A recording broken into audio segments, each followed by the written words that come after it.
Okay mirror ஃபார்ம்ல சொல்ல முடியுமா? Okay 1 by v plus 1 by u is equal to 1 by f. Okay v னா என்னது? v னா image distance.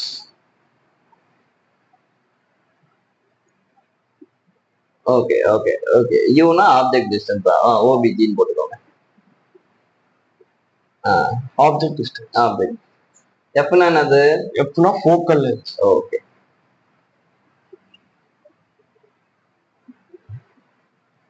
ஓகே இப்போ இந்த ஃபோக்கல் லென்த் டயகிராம்ல எங்க இருக்கு? இந்த ஒரு ரே வந்து மிரர் மேல படுது, அது வந்து ஃபோக்கஸ்ல வந்து மீட் ஆகும். ஃபோக்கஸ் வந்து மீட் ஆகுது. அது வந்து அந்த டிஸ்டன்ஸ் வந்து ஃபோக்கல் லென்த். ஃபோக்கஸ்ல இருந்து போல் வரைக்கும் இருக்க லென்த் வந்து ஃபோக்கல் லென்த் அப்படின்னு சொல்லுவாங்க. சரியா? அப்போ எனக்கு வந்து இமேஜ் டிஸ்டன்ஸ் அப்படின்றது இமேஜ்ல இருந்து வர்றதா?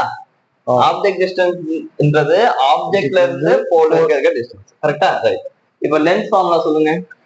லென்ஸ் ஃபார்முலா வந்து 1 by v minus 1 by u is equal to 1 by f. Okay இதுல அதே மாதிரி தான். இது வந்து இமேஜ் டிஸ்டன்ஸ்.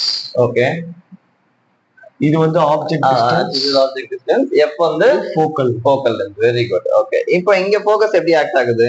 இங்க வந்து ரெஃப்ராக்டட் ரே வந்து லென்ஸ் மேல படும்போது அது அப்படியே ஃபோக்கஸ்ல மீட் ஆகுது.